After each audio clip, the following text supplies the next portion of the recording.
یہ قصہ بھارتی شہر احمد آباد کا ہے۔ ایک عام سے محلے کے ایک عام سے گھر میں ایک بوڑھا رہتا تھا۔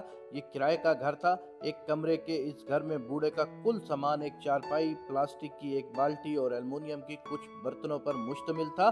500 روپے ماہانہ اس کی پنشن تھی۔ بوڑھا برتن خود دھوتا تھا، گھر کی صفائی بھی خود کرتا تھا۔ اڑوس پڑوس کے لوگ اسے اپنے جیسا عام آدمی سمجھتے تھے جو انہی کی طرح اس غریب محلے میں رہتا تھا۔ ایک بار مالک مکان کرایہ مانگنے آیا تو بوڑھے کے پاس کرایہ ادا کرنے کے لیے کچھ نہ تھا۔ مالک مکان کو غصہ آیا، اس نے بوڑھے کا سامان اٹھایا اور باہر پھینک دیا۔ اب بوڑھا فٹ پاتھ پر بیٹھا تھا، بے یار و مددگار۔ محلے کے لوگوں نے مالک مکان کی منت کی اور اس نے اجازت دے دی۔ بوڑھا سامان اندر لے جا رہا تھا تو وہاں سے کسی اخبار کے نامہ نگار کا گزر ہوا۔ اسے یہ واقعہ دردناک لگا۔ اس نے اس کی خبر بنائی اور بوڑھے کی تصویر ساتھ لگا دی۔ جب اس کے ایڈیٹر نے تصویر دیکھی تو اس کے ہوش اڑ گئے۔ اس نے نامہ نگار سے پوچھا کہ کیا وہ اس بوڑھے شخص کو جانتا ہے؟ نامہ نگار ہنسا، ایک غریب بوڑھے کو جان کر وہ کیا کرے گا؟ ایڈیٹر نے اسے بتایا کہ اس 90 سالہ بوڑھے کا نام گلزاری لال نندا ہے، جو 2 بار بھارت کا وزیر اعظم رہا اور وفاقی وزیر بھی رہا۔ دوسرے دن کے اخبارات میں خبر چھپی تو جیسے دھماکہ ہو گیا۔ ریاستی وزراء، حکام اور وزیر اعظم کے نمائندے سب پہنچ گئے۔ سب نے منت کی کہ سابق وزیر اعظم اور مرکز کے سابق وزیر سرکاری گھر میں شفٹ ہو جائیں، ان کے لیے سرکاری مراعات اور سہولیات حاضر ہیں۔ مگر گلزاری لال نندا نے انکار کر دیا۔ ان کا کہنا تھا کہ انہیں سرکاری مراعات استعمال کرنے کا کوئی حق نہیں، وہ آخری دم تک وہیں رہیں گے۔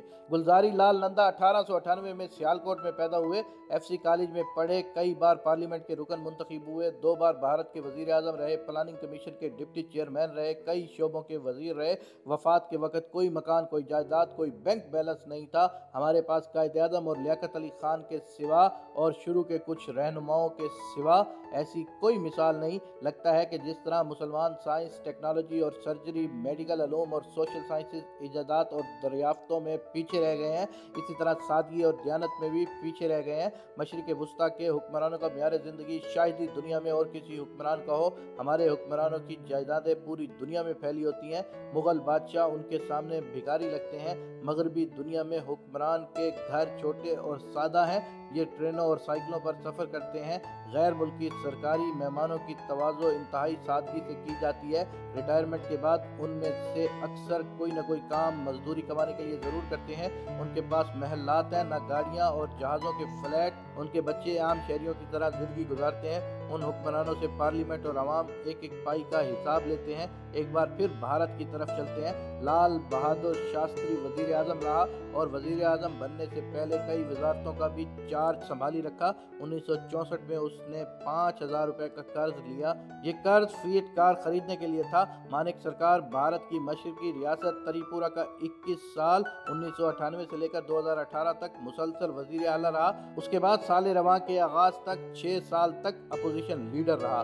گھر ہے، نہ زمین، نہ جائیداد، موبائل فون بھی نہیں رکھتا، ٹیکس ریٹرن کی نوبت ہی کبھی نہ آئی، 2 کمروں کے فلیٹ میں رہائش ہے۔ چیف منسٹر کے طور پر تنخواہ پارٹی کو دے دیتا تھا، پھر پارٹی سے 5000 روپے گھر کے اخراجات کے لیے لیتا تھا۔